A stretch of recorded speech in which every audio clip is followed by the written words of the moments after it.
श्री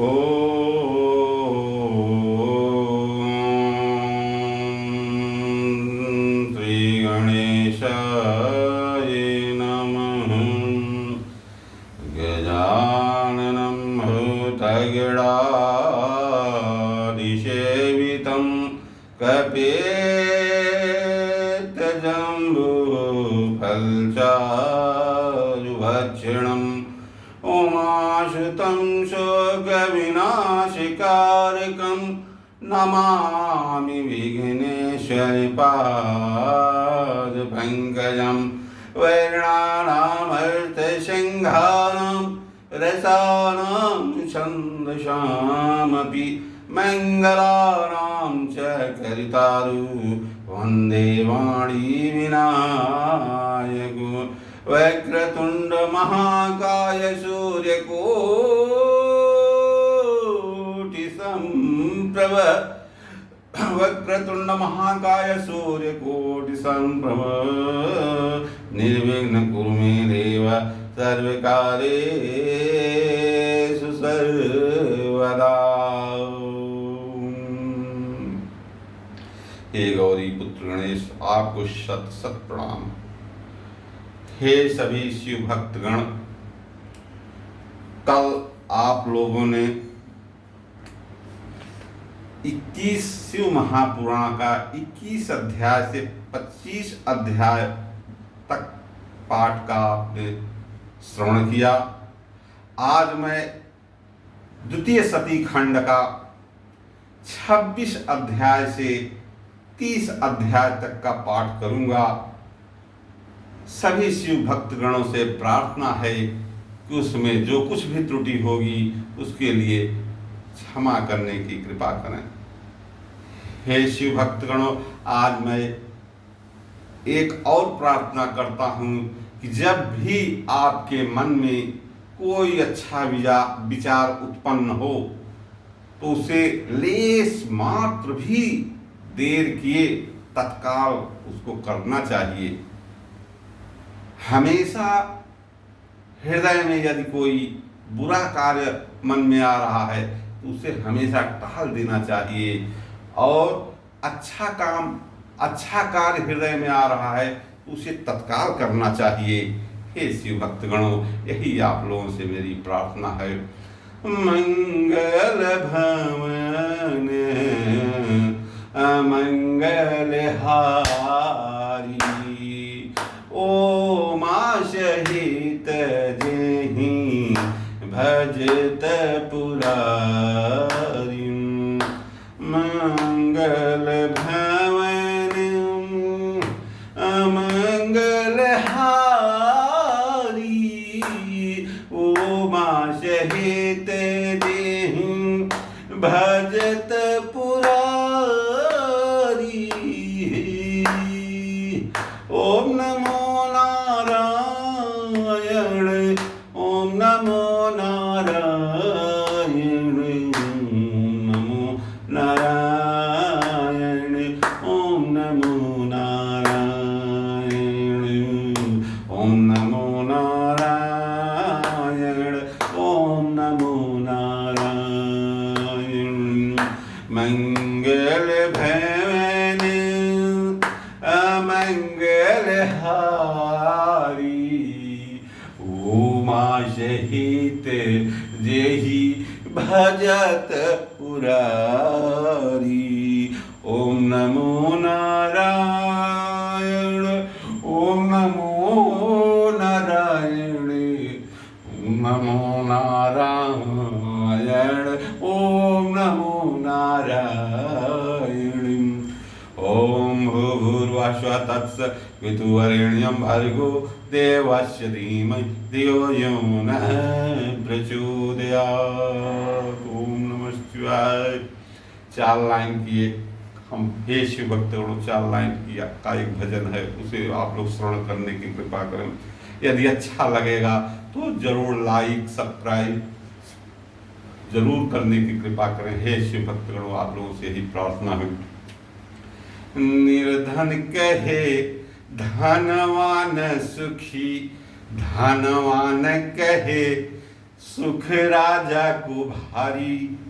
राजा कहे चक्रवर्ती सुखी, चक्रवर्ती कहे सुख इंद्र को भारी। इंद्र कहे श्री राम सुखी, श्री राम कहे सुख संत को भारी। संत कहे संतोष में सुख है, बिना संतोष सब दुनिया दुखारी। निर्धन कहे धनवान सुखी, धनवान कहे सुख राजा को भारी। राजा कहे चक्रवर्ती सुखी, चक्रवर्ती कहे सुख इंद्र को भारी। इंद्र कहे श्री राम सुखी, श्री राम कहे सुख संत को भारी। संत कहे संतोष में सुख है, बिना संतोष सब दुनिया दुखारी। ओम नमः शिवाय, ओम नमः शिवाय, ओम नमः शिवाय, ओम नमः शिवाय, ओम नमः शिवाय, ओम नमः शिवाय, ओम नमः शिवाय, ओम नमः शिवाय, ओम नमः शिवाय, ओम नमः शिवाय। हे सभी शिव भक्तगणों, 26वां अध्याय। ओम शिव और दक्ष का विरोध। ब्रह्मा जी बोले, इस प्रकार पूर्व काल में प्रयाग में एकत्र होकर मुनियों ने एक महान यज्ञ किया। ब्रह्मा जी बोले कि प्रयाग में एक बहुत बड़ी यज्ञ हुई थी, जिसमें सपरिवार मैं भी सम्मिलित हुआ। अनेक शास्त्रों में ज्ञान कांड पर विचार हुआ।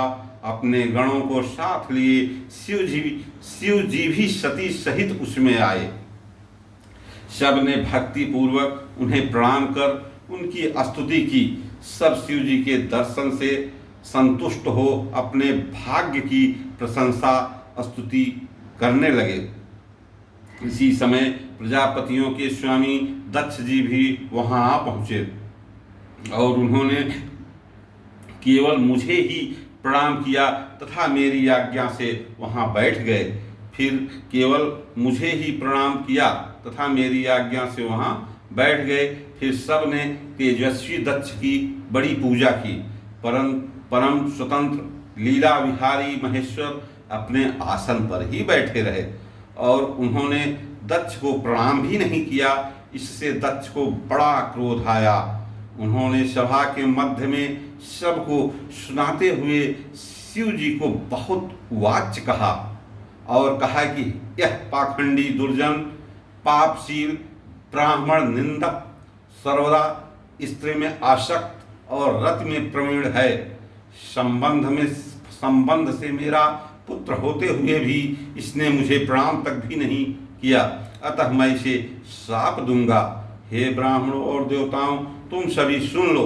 यह शिव मेरे द्वारा सर्वथा ही वध करने योग्य है। मैं इसे बहिष्कृत करता हूँ। अब आज से यह देवताओं के साथ भाग नहीं पावेगा।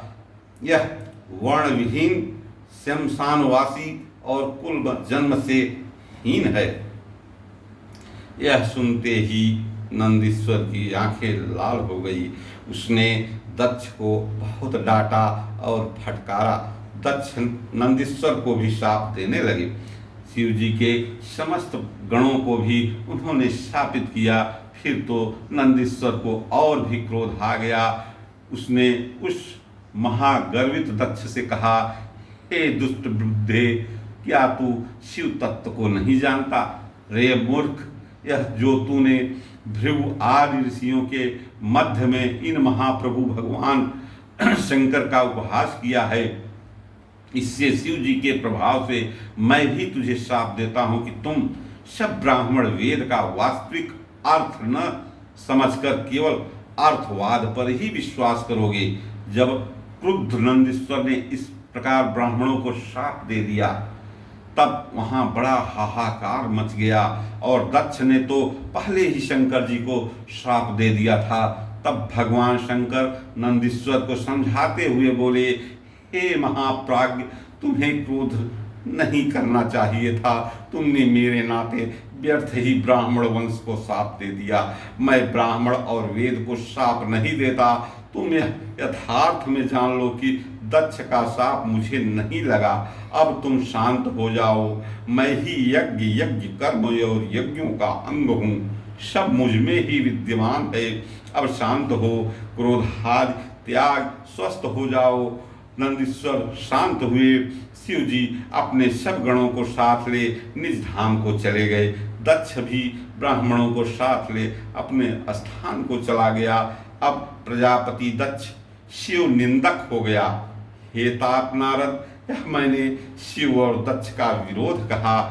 अब जैसे दक्ष को शिव जी के द्वारा दंड मिला, उसे आगे कहूँगा, ध्यान से सुनो। इधर से शिव महापुराण द्वितीय सती खंड का 26वां अध्याय समाप्त हुआ। ओम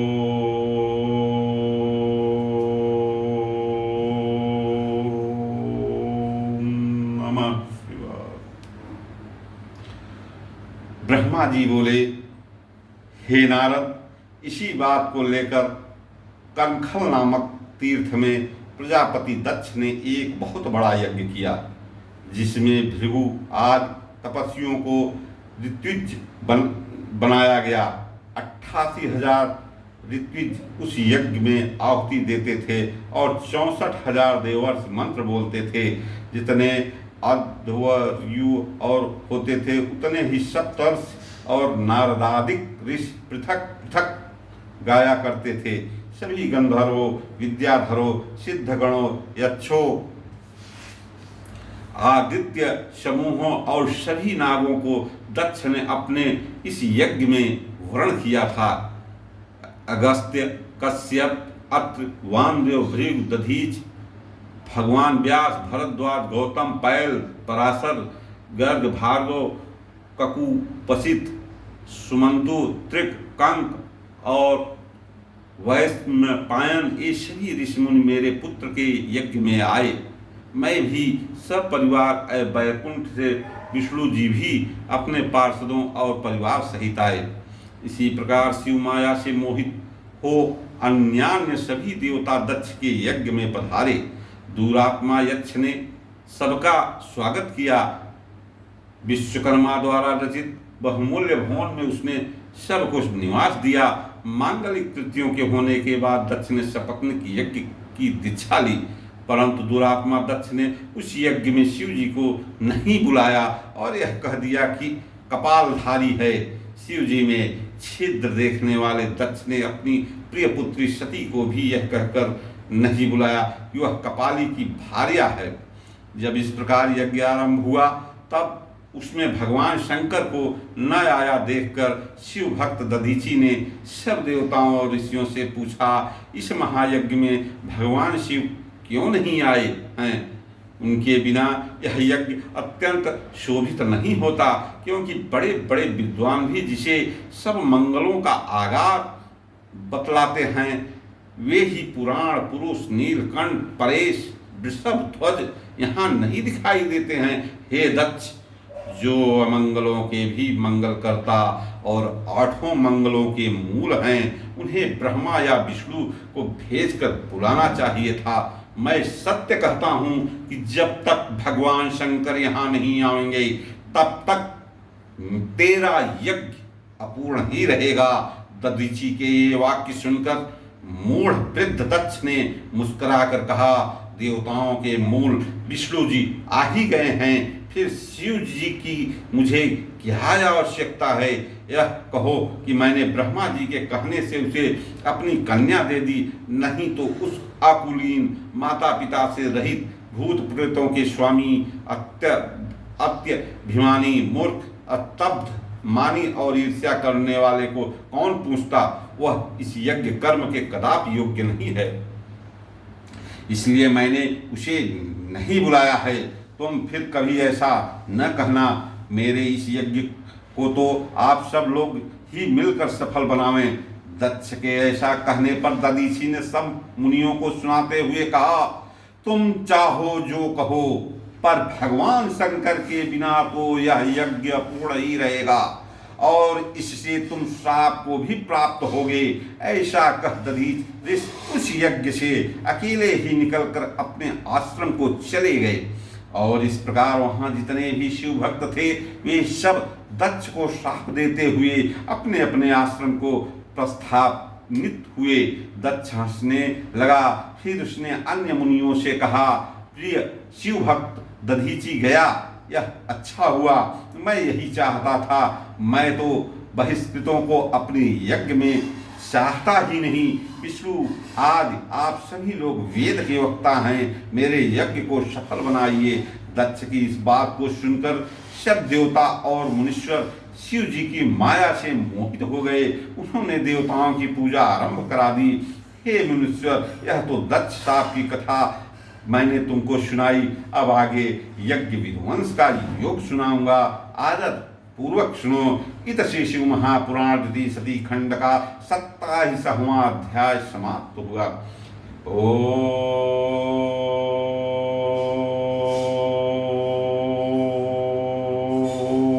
नमः शिवाय।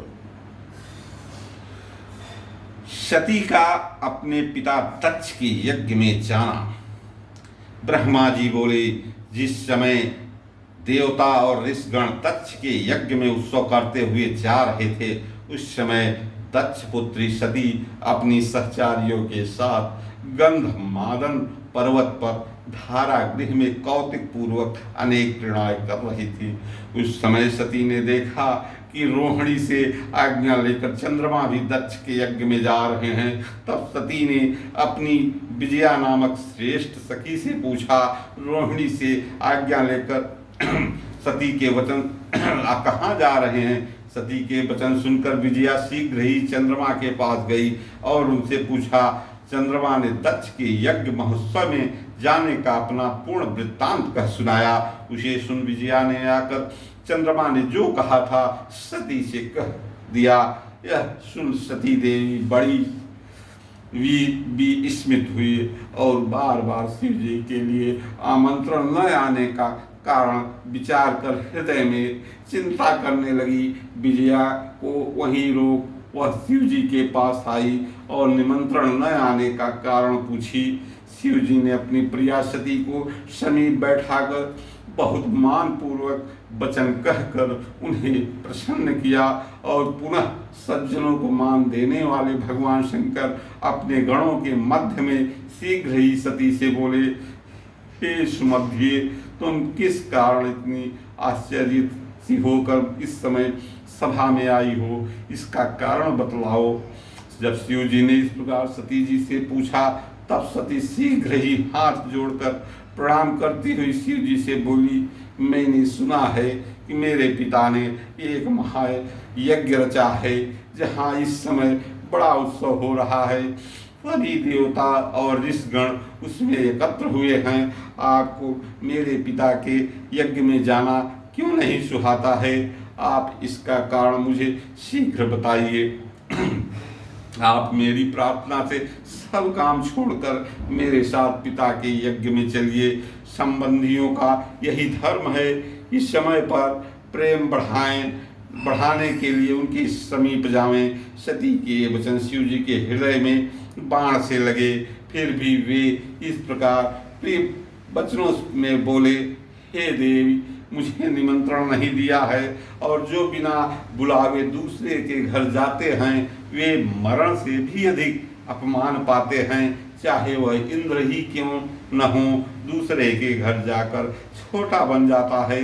इस कारण हमें और तुम्हें दक्ष के यज्ञ में नहीं जाना है। मैं तुमसे सत्य कहता हूँ कि बाणों से विग्ध होने पर भी मनुष्य इतना व्यतीत नहीं होता जितना अपने संबंधियों के आक्षेप से मनुष्य का हृदय दुखी होता है। यह सुन सती जी क्रुद्ध हो गईं और शिव जी से बोली, हे शंभो, आप तो वही सर्वेश्वर हैं जिनसे कि यज्ञ सफल होता है, परंतु इस पर भी मेरे दुष्ट पिता ने आपको नहीं बुलाया। अतएव मैं दुरात्मा अपने पिता और यज्ञ में आए दुरात्मा देवताओं और ऋषियों का यह अभिप्राय जानना चाहती हूँ कि उन्होंने ऐसा क्यों किया। हे नाथ, इसके लिए मैं अपने पिता के यज्ञ में जाती हूँ। हे महेश्वर, आप मुझे इसकी आज्ञा दीजिए। सती का यह विचार देख सर्वज्ञ शंकर जी बोले, हे देवी, यदि तुम्हारी वहाँ जाने की इच्छा ही है तो मैं तुम्हें आज्ञा देता हूँ कि तुम अपने पिता के यज्ञ में जाओ। नंदीश्वर नामक मेरे बैल को सजाकर इस पर चढ़कर महाराजाओं के ठाट बाट से अपने सब आभूषण पहन कर जाओ। जब शिव जी ने इस प्रकार कहा तब सती जी वस्त्राभूषण धारण कर पिता के घर को चली। शिव जी ने 60,000 रुद्र गणों को उनके साथ किया। वे कुतूहल करते हुए सती के साथ चले। उनके मुखों से निकले हुए आनंदित शब्दों से तीनों लोक व्याप्त हो गया। इतने शिव महापुराण द्वितीय सती खंड का 28वां अध्याय समाप्त हुआ। ओम नमः शिवाय। दक्ष द्वारा सती का अपमान। ब्रह्मा जी बोले, जब सती जी वहां जा पहुंची जहां विशाल यज्ञ हो रहा था और जहां देवता, असुर और मुनिंद्र आदि कुतूहल कर रहे थे, तब सती को आते हुए देखकर उनकी माता अश्विनी तथा बहनों ने यथोचित सत्कार किया, परंतु दक्ष तथा उसके अनुयायियों ने कुछ भी आदर नहीं किया। परंतु सती ने समान रूप से माता पिता को प्रणाम किया। यद्यपि वह हृदय से दुखी थी, क्योंकि उन्होंने यज्ञ में विष्णु आदि सब देवताओं का पृथक पृथक भाग देखा, परंतु शंभु का भाग नहीं देखा। इससे सती को बड़ा क्रोध हुआ। फिर तो वह सभी को क्रूर दृष्टि से देखती हुई बोली, हे पिताजी, आपने भगवान शंकर को क्यों नहीं बुलाया? वे तो स्वयं यज्ञ स्वरूप यज्ञांग और यज्ञों के दक्ष का स्वरूप हैं। बिना उनके आए आप इस यज्ञ का संपादन ही कैसे कर लेंगे? उनके बिना तो आपका यह सब कुछ पवित्र ही होगा, क्योंकि हव्य कव्य और मंत्रादि सब कुछ शिवमय ही है। फिर शिव जी के बिना आपने यज्ञ कैसे आरंभ किया? क्या आप शंकर को कोई सामान्य देवता समझते हैं? यह आपने उनका अपमान किया है। हे नीच पिता, आज आपकी बुद्धि भ्रष्ट हो गई है, तभी तो इस समय आपने उन शंकर को नहीं पहचाना। फिर ये ब्रह्मा विष्णु आदि देवता और गुणेश्वर भी बिना शिव जी के तुम्हारे यज्ञ में सम्मिलित होने कैसे चले आए? इस प्रकार कहकर शिव स्वरूपा सती ने सब देवताओं को धमकाया और विष्णु जी को तो उन्होंने बहुत ही लज्जित किया। विष्णु जी सती के वचन सुन भय से व्याकुल हो मौन हो गए। तब दक्ष अपनी पुत्री के ये वचन सुनकर क्रुद्ध हो उसे वक्र दृष्टि से देखते हुए बोले, हे भद्रे, बहुत कहने से क्या लाभ? तू यहाँ चली क्यों आई? चाहे यहाँ रह चाहे चली जा, मुझसे तेरा कोई प्रयोजन नहीं है। तेरा पति तो भूत प्रेतों का राजा है, जो वेद बहिष्कृत, अकुलीन और अमांगलिक है। इसी कारण तेरे कुएशधारी पति शिव को मैंने यज्ञ में नहीं बुलाया। पापी ब्रह्मा के कहने से मैंने तुझे उसके लिए दे दिया। अतएव तू क्रोध न कर और स्वस्थ चित्त हो। जब तू इस यज्ञ में आ गई है तो अपना भाग ले। दक्ष के इन वाक्यों से सती को संतोष न हुआ और वे अपने पिता की ओर देखकर अत्यंत रुष्ट होकर बोली, हे पिताजी, मेरी शिव दर्शन की इच्छा है, मैं उनके पास कैसे जाऊं? और जब वे मुझसे पूछेंगे तब मैं उन्हें क्या उत्तर दूंगी? फिर तो जगत को उत्पन्न करने वाली देवी अत्यंत क्रुद्ध हो अपने पिता से इस प्रकार बोली, हे पिताजी, जो शिव जी की निंदा करता अथवा सुनता है वे दोनों ही नरकगामी होते हैं। अपने स्वामी का अपमान सुनकर मेरे जीने से ही क्या लाभ होगा? अतएव मैं अग्नि में प्रवेश कर इस शरीर का त्याग कर दूंगी।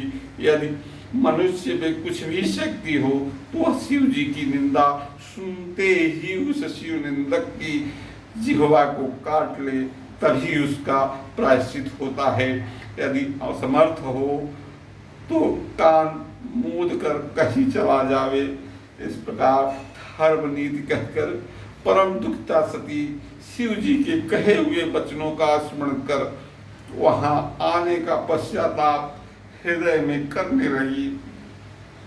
फिर क्रोधवश निःशंक हो दक्ष तथा विष्णु आदि सभी देवताओं और मुनियों को सुनाते हुए अपने पिता से कहने लगी, हे पिताजी, निश्चय ही तुम शिव जी के घोर निंदक हो। इससे तुम इस लोक में महादुख भोग कर अंत में नरकगामी होंगे। हे दुर्बोध पिताजी, बहुत कहने से क्या होगा? तुम अभिमान न करो, तुम बड़े दुर्बुद्धि तथा दुष्ट हो। अतएव तुमसे उत्पन्न यह देह मेरे किसी काम की नहीं है। जो दुष्ट बड़ों की निंदा करे उसको धिक्कार है।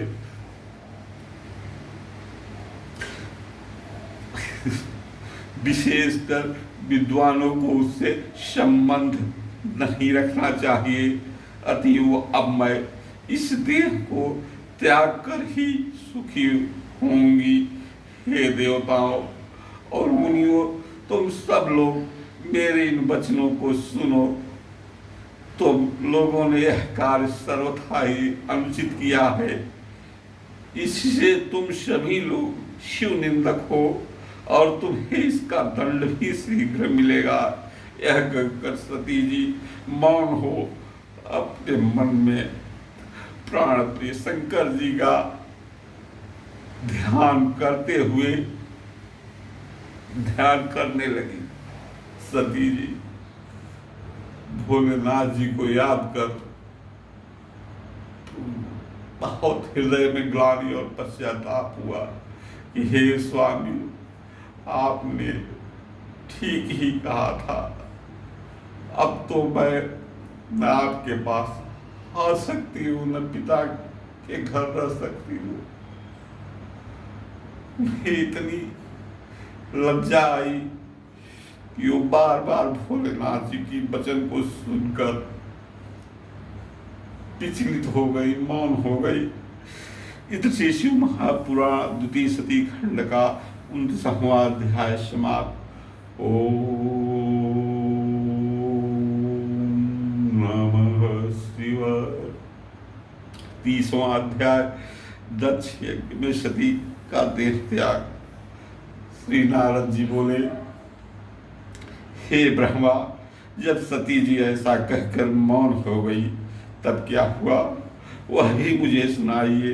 ब्रह्मा जी बोले, जब सती अपने शंकर का स्मरण कर मौन हो गई तब शांत चित्त हो वहां सहसा पृथ्वी पर उत्तर की ओर मुख करके जा बैठी और आचमन कर नेत्र बंद कर लिए तथा शरीर त्यागने की इच्छा से योगाग्र द्वारा शीघ्र ही अपने शरीर को भस्म कर डाला।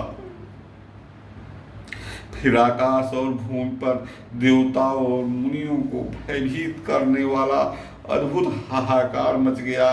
लोग कहने लगे, न जाने किस पर कुपित हो शंकर प्रिया सती ने अपना प्राण त्याग दिया है। दक्ष की यह मूर्खता तो देखो कि जिसके कारण सती ने अपने प्राण त्यागे हैं, उसी शिव से द्रोह कर उसने अपनी पुत्री का अपमान किया। अब यह इस अपराध से नरकगामी होगा। उधर सती को प्राण छोड़ते और लोगों से यह कहते हुए सुनकर शिव जी के गण हाथ में शस्त्र लेकर उठ खड़े हुए और एक साथ उच्च स्वर से हाहाकार करने लगे। दिशाएं व्याप्त हो गई, मुनीश्वर भयभीत हो गए। फिर तो शिव जी के गण सब दिशाओं में प्रलय मचाने लगे। कोई कोई शोक से व्याकुल हो अपने ही अंगों को छेदने लगे। सती के साथ ही 60,000 में से 20,000 शिव के गण स्वयं ही दुख से कातर हो नष्ट हो गए। फिर जो मरने से बच गए थे वे क्रुद्ध हो शस्त्र उठा दक्ष को मारने दौड़े। उनके इस आक्रमण को देख विघ्नों की शांति के लिए महंस भृगु वेद के मंत्रों से अग्नि में आहुतियां देने लगे, जिससे महाबलशाली भृगु नामक बहुत से असुर उत्पन्न हो गए। उनसे शिवगणों का युद्ध होने लगा। उन्होंने शिव जी के गणों की शक्ति छीण कर दी। बड़ा आश्चर्य हुआ। सभी लोकपाल और मरुदगण सहित इंद्राज सभी देवता मौन थे। विष्णुवाद किसी में उस विघ्न को दूर करने की शक्ति न थी। सभी लोग खिन्न होने लगे। इस प्रकार दुरात्मा दक्ष के यज्ञ में विघ्न उत्पन्न हो गया। इसी शिव महापुराण द्वितीय सती खंड का 30वां अध्याय समाप्त हुआ। ओम नमः शिवाय। हे शिव भक्तगणों, आगे की कथा कहने का साहस मुझ में नहीं है, फिर भी मैं प्रयास करूंगा कि मैं आगे की भी कथा कल मैं 31 अध्याय से 35 अध्याय द्वितीय सती खंड का पाठ करूंगा। देव के देव महादेव जो कि त्रिलोकों के स्वामी, जिन्होंने ब्रह्मा विष्णु सभी को पैदा किया, उनका दुख देखकर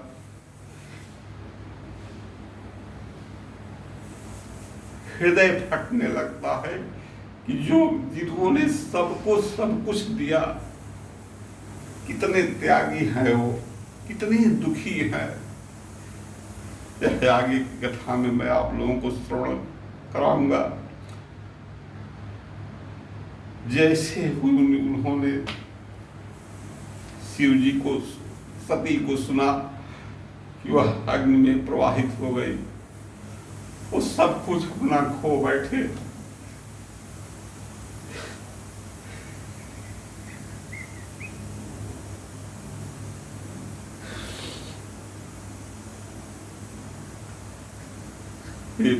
ओम शांति।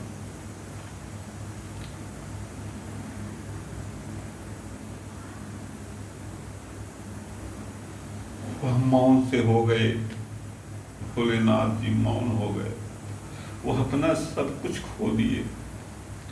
सती को प्राणों से भी, अपने प्राणों से भी ज्यादा सती को मानते थे। इस सृष्टि में कोई ऐसा नहीं है जितना भोलेनाथ जी अपनी पत्नी सती को मानते थे, उतना इस पूरे सृष्टि में, तीनों लोकों में कोई ऐसा नहीं है जो कि अपनी पत्नी को उतना सम्मान, मान, प्यार दे सके।